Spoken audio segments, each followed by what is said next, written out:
कर्मचारियों की क्या दशा है? कर्मचारी की दशा नहीं, दुर्दशा है। और एम्प्लॉयमेंट खत्म कर दी गई है। आज भीख भीख मांगने पर नौबत आ गई युवाओं की। यूथ क्या करेगा? को मन मित्र, को पशु मित्र, फलाना मित्र, आप एमएलए मित्र बनाओ, 1 साल के लिए बढ़ाओ, नहीं करेगा काम मार के बाहर निकालो। इनके बेड बॉक्सों की चेक करोगे, करोड़ों रुपए इनके बेड बॉक्स से निकलेगा नौकरी कराने के लिए।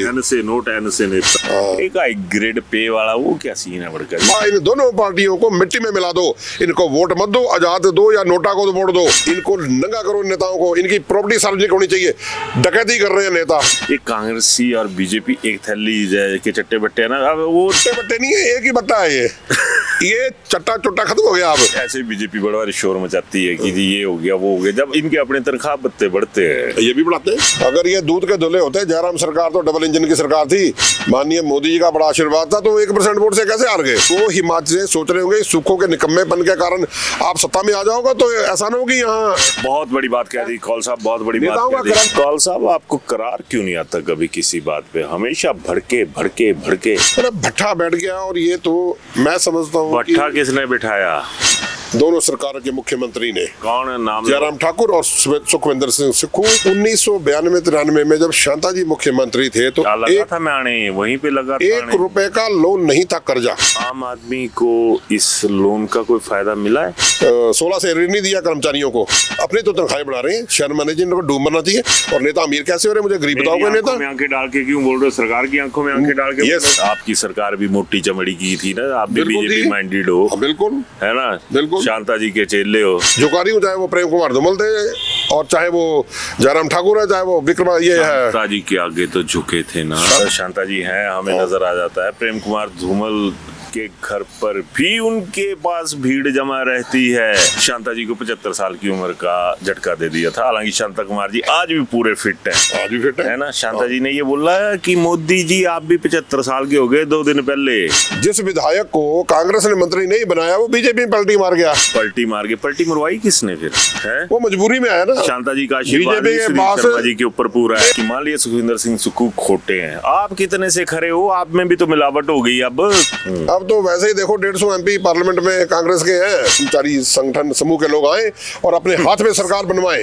आपके आज के दौर में ज्यादातर कर्मचारी नेता ऐसे हैं जो कि सरकार के पास हमेशा दंडवत मुद्रा में रहते हैं। पहले कर्मचारी नेता पैसे खाते थे ट्रांसफरों में, अब एमएलए डायरेक्ट पैसे ले लेते हैं। टूरिज्म का हेडक्वार्टर बदला गया। क्यों बदलेगा? या तो आप शिमला से सारी राजधानी ही बदल दो, इसलिए कि बाली का बेटा सुखबीर सिंह बाली का घर निरोटा है तो हेड ऑफिस यहाँ ले आए। अभिवादन स्वीकार करें, मैं उदय पठानिया। कर्मचारी और हिमाचल बहुत गहरा नाता है इन लोगों का। और हालात ऐसे रहते हैं हर सरकार में कि जिस तरह से कर्मचारियों में कर्म जुड़ा होता है, तो ये लगता है कि कर्मचारियों के कर्म सही नहीं है, क्योंकि ये हमेशा ये कहें कि तरसते रहते हैं, तड़पते रहते हैं। और कई चीज़ें ऐसी भी आ जाती हैं जो इनकी जो तड़प होती है उसके अगेंस्ट ही होते हैं। खैर, बहुत सारे मुद्दे हैं। आज मेरे साथ हैं एक ऐसे कर्मचारी नेता, पूर्व में रहे, बहुत एक जिसे कह सकते हैं ना कि फायर ब्रांड, हमेशा आग उगलने के लिए मशहूर है। तो मेरे साथ है आज विजय कुमार कौल। कौल साहब, आपको करार क्यों नहीं आता कभी किसी बात पे? हमेशा भड़के भड़के भड़के। ऐसा है कि जिस हिसाब से वर्तमान सरकार या पूर्व सरकार जो इससे पहले थी, जिस तरह से इन लोगों ने कर्मचारियों का शोषण किया और कर्मचारियों को बर्बादी के रास्ते पर ये लोग ले गए हर तरह से, तो मुझे अब इन सरकारों से कर्मचारियों के प्रति कोई उम्मीद नहीं रही है। ये सिर्फ अपना घर भर रहे हैं, अपनी तनख्वाहें बढ़ा रहे हैं, सचेतक, उप सचेतक, कैबिनेट रैंक के मंत्री बना रहे हैं, एमएलएस के लिए बिल्डिंगें बना रहे हैं, सेक्रेट को तोड़ के नया सेक्रेट बनाने का प्रयास करने वाले हैं, है ना जी। रेस्ट हाउसों को बर्बाद कर देंगे। रेस्ट हाउसों को अभी ऑक्शन पे दे रहे हैं। होटलों का निजीकरण करके ये होटलों को बांट रहे हैं, बेच रहे हैं, टूरिज्म के खासकर होटलों को। ये सरकार बर्बादी की तरफ बढ़ रही है। अपने घर को बहुत सियाने हैं ये। हर सरकार बर्बादी की तरफ लेके जाती है। हर सरकार, दोनों सरकारें जो पूर्व की रही हैं, इन्होंने बर्बादी की तरफ ले गए हैं। 1992-93 में जब शांता जी मुख्यमंत्री थे तो वहीं पे लगा 1 रुपए का लोन नहीं था, कर्जा। ऐसा हिमाचल प्रदेश के अंदर क्या हो गया कि 93 के बाद हजारों करोड़ रुपए का कर्जा सिर पे चढ़ गया, बेतरतीब की योजना लागू की गई, सरकारी तंत्र को बर्बाद किया गया। आम आदमी को इस लोन का कोई फायदा मिला है? आम आदमी को इन हजारों करोड़ के लोन का कोई फायदा नहीं मिला। 1982-84 के बाद अच्छी तरह से नॉन पुलिस ऑफिस में भर्ती नहीं हुई। वन विभाग में बहुत बड़ा वैक्यूम है स्टाफ का। फॉरेस्ट कॉर्पोरेशन जो मेरा विभाग रहा है वहाँ पर फील्ड में आज ना गार्ड है, ना डिप्टी इंजीनियर, रेंजर है, ठेकेदार मनमानी कर रहे हैं। इस तरह टूरिज्म में भी स्टाफ की कमी है। कॉर्पोरेट सेक्टर का भट्ठा बिठा दिया है। बिजली जो है, अब ये रोजगार देते थे, लाइनमैन रखते थे, सरकारी तौर पे गार्ड रखते थे, अब ये नई योजना चल पड़ी, वन मित्र, फलाने मित्र, पशु मित्र, ये मित्र। इन्होंने सरकारी कर्मचारियों को जो नौकरी दी जाती है उनका मजाक उड़ा दिया है। और ये कोई इसका सीसेस रूल नहीं है, इसका कोई नियम नहीं है। कोई आउटसोर्स पर नेताओं के चमचों की कंपनियां हैं, जो आउटसोर्स पर लगता है उसकी तनख्वाह से काट के उन नेताओं की जेबों में जाता है। मतलब भट्ठा बैठ गया। और ये तो मैं समझता हूँ भट्ठा किसने बिठाया? दोनों सरकार के मुख्यमंत्री ने। कौन है नाम? जयराम ठाकुर और सुखविंदर सिंह सुक्खू। इनकी ना तो इनकी खुद की सोच बढ़िया है, ना इनके जो अधिकारी हैं वो इनको मिसगाइड करते हैं और ये उनके कहने पे चलते हैं। आज अफसरों की भरमार है। IAS अफसर कम नहीं हो रहे हैं, HS कम नहीं हो रहे हैं, ब्यूरोक्रेट्स कम नहीं हो रहे हैं। हाँ, IFS भी कम नहीं हो रहे हैं, IPS भी कम नहीं हो रहे हैं। प्रमोशन में प्रमोशन दी जा रही है ना जी। कोई ADG लगाया जा रहा है, कोई DG लगाया जा रहा है, फलाना लगाया जा रहा है। अब 2 विभाग बदले। धर्मशाला क्षेत्र से बिलोंग करता हूँ। अब यहाँ वाइल्ड लाइफ का चीफ ऑफिस लाया तो क्या फायदा हुआ उसको लाने का। गोपालपुर का चिड़ियाघर तो चलता नहीं है। अब ये उस ड्राई एरिया में वहाँ बगलामुखी में जो चिड़िया बना रहे हैं वहाँ पर ना तो कोई जंगल है, ना पेड़ है, ना कुछ है। वहाँ वाइल्ड लाइफ कैसे जीवित रहेगी? यानी दूसरा, ये जो टूरिज्म का हेडक्वार्टर बदला गया, क्यों बदला गया? या तो आप शिमला से सारी राजधानी ही बदल दो ताकि कल को मीटिंगें होंगी तो इन अफसरों को वहाँ दौड़ना पड़ता है। आज यहाँ पर क्वार्टर नहीं है, दफ्तर नहीं है, कुछ नहीं। दौड़ के हैं। हाँ, थक जाते हैं अफसर। हाँ, गाड़ियाँ नहीं है इनके पास। गाड़ियाँ तो है लेकिन वहीं रखो ना, या सबको एक जगह रखो। जब मिनी सचिवालय बनाए गए, सचिवालय बनाए गए, शुरुआत तो हुई नहीं। फायदा क्या बताइए आप? टूरिज्म के आम आदमी को क्या फायदा है? इसलिए कि बाली का बेटा सुखबीर सिंह बाली का घर निगरोटा है तो हेड ऑफिस यहाँ ले आए। कल को पंगी का होगा, ठाकुर सिंह भरमौरी या जनक का होगा तो वहाँ ले जाएंगे टूरिज्म हेड ऑफिस। ये कौन सा? और जब आपके दाने बिके हुए, आपके पास 1 रुपया नहीं है तनख्वाह देने के लिए। आज आपने 2016 से एरियर नहीं दिया कर्मचारियों को, कब देंगे आप एरियर? अपने तो तनख्वाहें बढ़ा रहे हैं। शहर मैनेजर को डूब मरना चाहिए। और नेता अमीर कैसे हो रहे हैं मुझे गरीब बताओ। कोई नेता आंखें डाल के क्यों बोल रहे हो? सरकार की आंखों में आंखें डाल के यस नहीं, ये तो नेता। हाँ, यस, खाली सा आदमी हूँ नहीं, मैं तो आपको इंटरव्यू दे रहा हूँ। अब दूसरा ऐसा है ना कि ये इतने जो नेताओं की तनख्वाहें बढ़ा रहे हैं, ये जो दफ्तर इस तरह से शिफ्ट हो रहे हैं, इनका फायदा क्या? जब आपके दाने बिके हुए हैं, हर विभाग का भट्ठा बैठा हुआ है, बजट पर नियंत्रण नहीं है। और ये लोन देंगे कहाँ से? हर 3 महीने का लोन ले लेते हैं। सरकार को बड़ा भारी रगड़ा हो गया। आपकी सरकार भी मोटी चमड़ी की थी ना, आप भी बीजेपी माइंडेड हो। बिल्कुल है ना, बिल्कुल। शांता जी के चेले हो। हाँ, संघ का स्वयंसेवक हूँ, लेकिन संघ ने मान सम्मान से जीने का सिखाया है कि हमें, मैं झुका नहीं हूँ किसी के आगे पूरी जिंदगी में। पूरे जीवन में कभी मैंने झुका नहीं हूँ, चाहे वो प्रेम कुमार धूमल थे और चाहे वो जयराम ठाकुर है, चाहे वो विक्रमा ये है। शांता जी के आगे तो झुके थे ना। शांता जी हमारे, उनका दंडवत प्रणाम उनका बताइए। हाँ, करते हैं। आज भी उनके भगत है ना कि मैं झुका हूँ। अभी उनके जन्मदिन पे मैं गया था, उनको मिल के आया, बुके दे के आया हूँ। इस काबिल है दुनिया ही उनके घर में। आज तो वो राजनीति से दूर है। क्या कारण था कि 1 रुपए का कर्जा नहीं था शांता कुमार की सरकार में उस वक्त की। आज कर्जा कहाँ से हो गया? ऐसा है कि यहाँ पे शांता जी हैं, हमें नजर आ जाता है। प्रेम कुमार धूमल के घर पर भी उनके पास भीड़ जमा रहती है। ऑफिसर्स जाते हैं, तमाम लोग जाते हैं। तो कुछ ना कुछ तो फर्क होगा ना शांता जी और धूमल में। धूमल साहब का कुछ ना कुछ जलवा तो होगा ना, उनके कुछ रिलेशंस तो होंगे। शांता जी के बारे में बुरा मत मानिएगा। मैं ये मानता हूँ वो भी बड़े जिसे पहाड़ी बोलते ना कि अड़ब मत, कि अड़गे तो अड़गे। ठीक था सरकार को चलाने के लिए।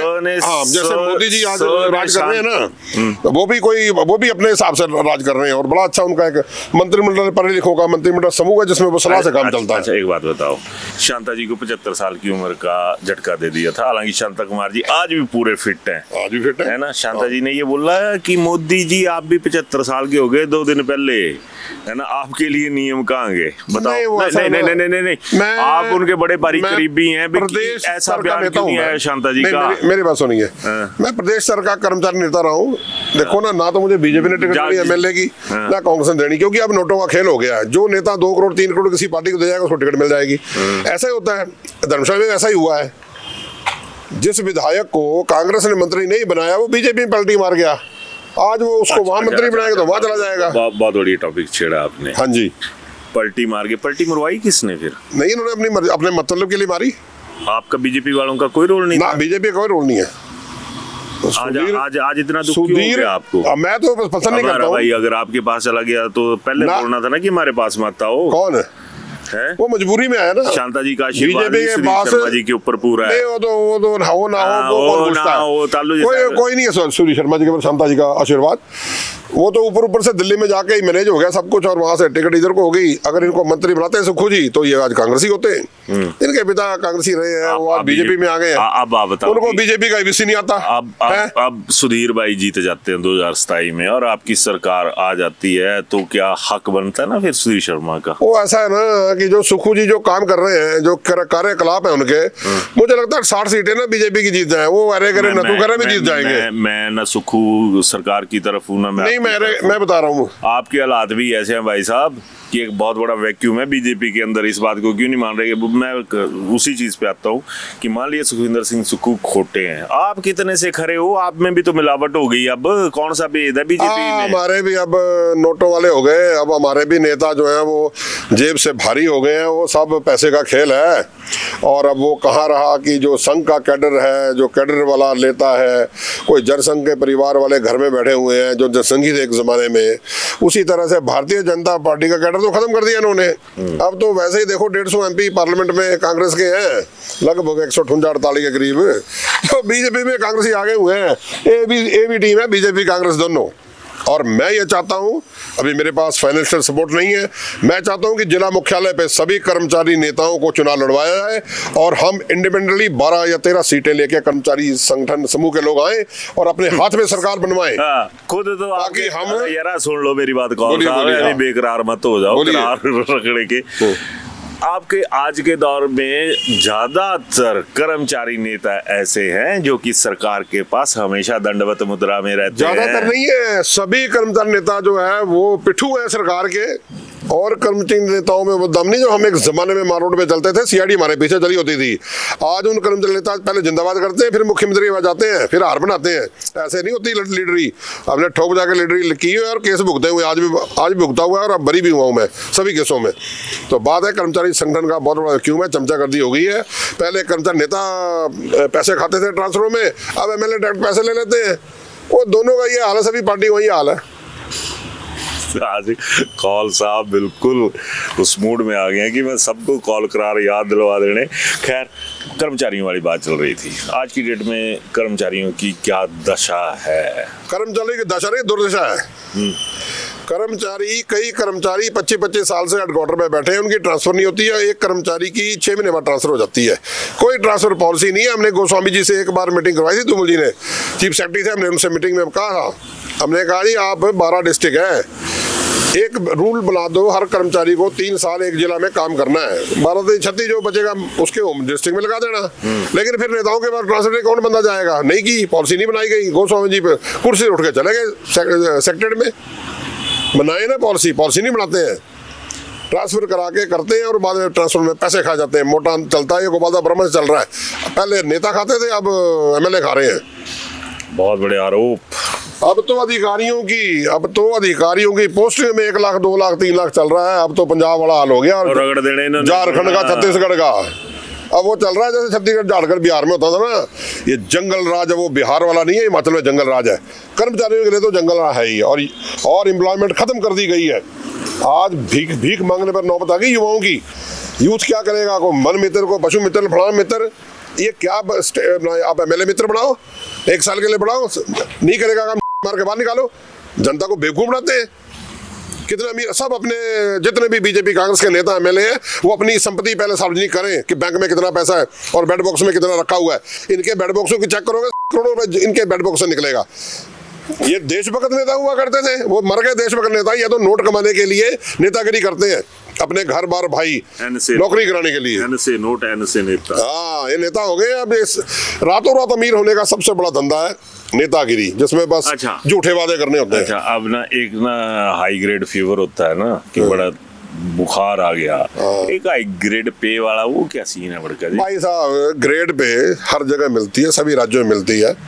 ये CCS रूल जो पे कमीशन की रिपोर्ट है उसके आधार पर मिलती है।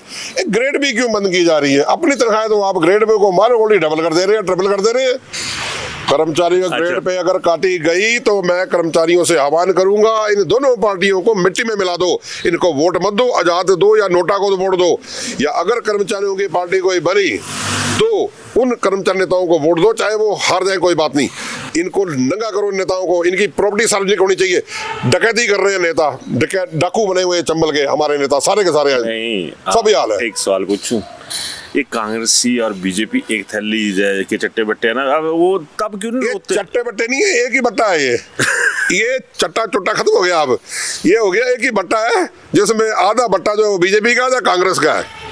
सब बेईमान है, सब चोर। ईमानदार नेता तो है रहे नहीं अब। अच्छा, ईमानदार लोग घर में बैठ गए, मतलब नेता ही नहीं रहे। एक बात पूछूं, ऐसे बीजेपी बड़ा बार शोर मचाती है कि जी ये हो गया वो हो गया, जब इनके अपने तनख्वाह भत्ते बढ़ते हैं, ये भी बढ़ाते हैं, ये भी बढ़ाते हैं ना, तभी एक दूसरे से सामने चुप क्यों रहते हैं कि आन दे जो आ रहा, आन दे, जनता पहाड़ में जाती है तो जान दे। पता क्या हो गया, पहले नेता या जो रैली होती थी ना, हम स्कूल में छोटे थे उस वक्त इंदिरा गांधी आई थी पुलिस ग्राउंड में, मेरे ख्याल 5वीं 6वीं पढ़ता 7वीं च, तो इंदिरा गांधी को देखने लोग जाते थे ना। आज नेताओं की हालत हो गई है, अब तो नेताओं को देखने के लिए कोई नहीं जाता, गाड़ियों में बसों में बुलाए जाते हैं। क्यों? नेताओं की चरित्र ही हीन हो गए नेता। बहुत बड़ी बात कह दी कौल साहब, बहुत बड़ी बात नेताओं का करैक्टर नहीं रहा, नेताओं की क्रेडिबिलिटी कोई नहीं है, बेईमान है सबके सब चोर। ये तो पार्लियामेंट में जब वो आतंकवादी घुस रहे थे ना, अगर वो घुस जाते आधे बेईमान मार दिए अंदर कराना है, आपको तो होना ही होना बेईमान है। बोला तो हम इंजे भरवाना की आग लाना लगी रहते तो नहीं, आगे नहीं, सच्चाई बोलता हूँ मैं, सच बोलता हूँ, भुगता भी हूँ। मैं सच बोलता हूँ कि कर्मचारियों को भिखारी बना दिया वर्तमान सरकार ने। अगर ये दूध के धुले होते, जयराम सरकार तो डबल इंजन की सरकार थी, माननीय मोदी जी का बड़ा आशीर्वाद था, तो 1% वोट से कैसे हार गए? 1% वोट से हारे, गलत टिकटें बांटी गई। अगर ओपीएस ठोकते हो बीजेपी, अगर हमारी तो हारी नहीं हुई है, 0.9% से अगर ओपीएस को बीजेपी बहाल करती और सभी को पेंशन देती, हाँ ओपीएस का मामला सुखू जी कहती ओपीएस दे दी, कहाँ दे दी है? और कॉर्पोरेट सेक्टर को कब देंगे? रोज जाते हैं हमारे बंदे, मिलते हैं शिमला में और बोलते हैं जी बस कल दे रहा हूँ, परसों दे रहा हूँ, है ना। कब कौन सी पेंशन लागू की आपने? अगर बीजेपी ने सत्ता में आना है तो सभी को ओपीएस लागू करे या यूपीएस लागू करे। अदरवाइज वो हिमाचल से सोच रहे होंगे सुखों के निकम्मेपन के कारण आप सत्ता में आ जाओगे, तो ऐसा ना हो कि यहाँ वो हो जाए गठबंधन की ऐसी सरकार बन जाए और कहीं कर्मचारी नेता 10-15 जीत जाए, हम इनको नाक रगड़वा देंगे, इनकी तनख्वाहें आधी कर देंगे। इनको चाहिए कि एक बार की पेंशन लो, 5 बार की पेंशन क्यों लेते हैं? है जी, वो एक हमारे माननीय मुख्यमंत्री जयराम ने कहा था कि जिसको पेंशन लेनी इलेक्शन लड़ ले, है ये कोई बात, ये तर्कसंगत बात थी? तो कर्मचारी को हटा दो, सब जगह एमएलए लगा दो। फिर मैं तो कहता हूँ अब 1-1 साल के लिए, जो मैंने पहले कहा 1-1 साल के लिए एमएलए मित्र लगा दो, बढ़िया रहेगा। 1 साल के सालों को बाहर मारेंगे जब काम नहीं करेगा तो। आज जैसे बात मेरी कौल साहब के मित्रता खत्म, मित्र शब्द थे मुझे चुरचुरी हुई याद। मित्रता ये दो वो हो गई है, बदनाम कर दी इन लोगों ने। ये पशु मित्र, फला मित्र, वन मित्र है जी, तो फला मित्र, थोड़ा मित्र नहीं बरजे थे। दोस्त थे आप मेरे, हमारे पहाड़ी भाई हैं, हिमाचल की भूमि पे पैदा हुए हैं आप, मैं भी हिमाचल की भूमि में पैदा हुआ हूँ, लेकिन ऐसी दुर्गति नहीं है जैसी कर्मचारियों की गई है, और कर्मचारी भी दोषी है इसके लिए। चला उन चलते चलते कुछ बोलना है? चलते क्या बोलना है, मैं कहता सद्बुद्धि दे नेताओं को, इन बेईमानों को सद्बुद्धि दे। और इन ये जाते हैं मत्था टेकते हैं मंदिरों में, वहां जाके सारे नेता चुंडा में आके मत्था टेके कि कितने ईमानदार हैं, उनके पास कितना 2 नंबर का पैसा है, कितना ट्रांसफर में खाया है, कितना वो खाया है, कितनी पोस्टिंग में खाया हुआ है, और कितना आउटसोर्स पे कमीशनें खाई हैं ठेकेदार के बंदों ने। ये चमुंडा आए और ये बोले कि हे भगवान हम ईमानदार हैं, हमने बेईमानी नहीं की है। सारे करोड़ों रुपए खा गए, खजाना सरकार का खाली करके बेईमान। मैं अगली बार मैं खुददार आदमी वोट नहीं डालूंगा, क्योंकि मुझे नहीं लग रहा कि कांग्रेस बीजेपी ऐसे नेता धर्मशाला में है कि जिसको मैं वोट डालूं और मेरे वोट के काबिल हो। जय माता की। जय माता दी, जय माता दी। एक तो ना सॉरी डायलेक्ट्स में आ जाता हूँ, एक आपने सीरियल्स आते हैं, फिल्में आती हैं कि यहाँ पर दिखाए गए तमाम चरित्र काल्पनिक हैं, इनका सत्य घटनाओं से कोई लेना देना नहीं है, है ना। और अगर ऐसा है तो इसे मात्र संयोग समझा जाए। तो मेरा भी कौल साहब के साथ कोई लेना देना नहीं है। अगर किसी ने इनको मेरे को इनके साथ यारी निभाते हुए देखा तो वो मात्र संयोग है। इसको वो प्रयोग नहीं है, संयोग है ना, प्रयोग नहीं है वो। मैं नहीं बोल रहा कुछ भी, लेकिन मुझे लग रहा है ये जो है ना काल्पनिक ही लग रहा है। नेताओं का जो नेतृत्व है ना, ये भी मुझे काल्पनिक लग रहा है। जैसे पिक्चरों में होता है ना, एक एसपी बन जाता है, एक चीफ मिनिस्टर बन जाता है, एक नायक बन जाता है। ये घर भरने के लिए बेईमान लोग, ये घर भरने के लिए नेता बने हैं बस अपने लिए। मैं, मेरी बीवी और मेरे बच्चे, ये यहीं तक सीमित है। चला एनीहाउ, कौल सिंह ठाकुर कौल सिंह की याद आ रही। जैसे वो खुडे लाइन है वैसे ही हमारे कौल साहब भी खुडे लाइन ही है एट प्रेजेंट अगर देखा जाए तो। पर कौल साहब के साथ जो बातचीत हुई, इनके तर्क कैसे लगे, और बीच में थोड़ी सी टू की आवाज़ भी आएगी, तो उस टू की आवाज़ में कुछ नहीं ऐसा कि जो बड़ा आपत्तिजनक हो, लेकिन वो टू हमें लगानी पड़ेगी, बीप। तो विशाल यहाँ पर बीप आपको लगानी होगी। और इज्जत तो अब पता नहीं है नहीं है। सत्य को सामने लाने के लिए अपशब्दों का प्रयोग भी करना पड़ता है, क्योंकि हमारे नेता अपशब्दों के काबिल ही हैं। अपशब्द नहीं थे वो, जो भी अपशब्द है नहीं, अपशब्द ही नहीं है वो। मैंने एक बार कहा था कि कुत्ते बिल्ली भी जीत जाएंगे, वो आएगा अगली बार विधानसभा में हालात आ जाएंगे कि जो हालात बन रहे हैं ना, उसमें एक पार्टी के कुत्ते बिल्ली भी जीत जाएंगे। चलो जय माता की। जरूर बताना कि ये जो बातचीत थी ये कैसी लगी। धन्यवाद। शिमला होटल, घर के बाहर घर जैसा अपनापन। अपने वेकेशंस को सुनहरी यादों में पिरोएं शिमला होटल के साथ। राजसी वैभव और राजस्थानी आव भगत, जो देगी आपको एक रॉयल फील। हिमाचल वासियों के लिए जयपुर में ठहरने का अपना hotel, Shimla hotel. Heritage above 1, हवा महल रोड, चांदी की टकसाल, जयपुर।